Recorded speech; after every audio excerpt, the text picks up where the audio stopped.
आपण पाहत आहात स्वराज्य न्यूज. सत्य हेच जे तुमच्या समोर.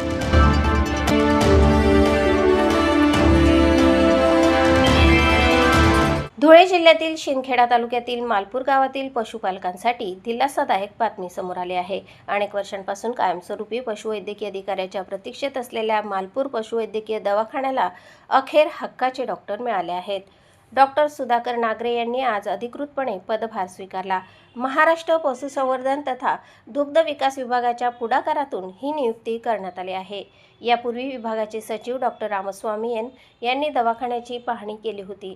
त्यावेळी डॉक्टर नसल्याची बाब निदर्शनास आल्यानंतर लवकरच कायमस्वरूपी अधिकारी देण्याचे आश्वासन देण्यात आले होते. अवघ्या 2 महिन्यात हे आश्वासन प्रत्यक्षात उतरले आहे.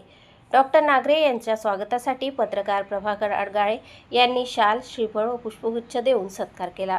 यावेळी doctor PD Satpute, doctor Rajendra Phatore, पशुवैद्य उपचारक PV चव्हाण, शिपाई बापू निकम, वासुदेव माळे आदी उपस्थित होते.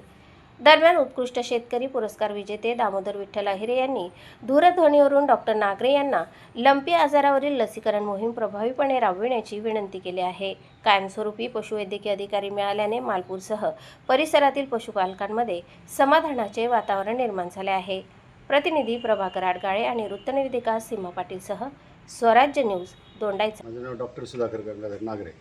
मी राहणार शिबलापूर तालुका संगमनेर, जिल्हा अहमदनगर. सध्या मी पशुवैद्यकीय दवाखाना राऊरी, तांबेरे येथील राऊरी या तालुक्यातून जिल्हा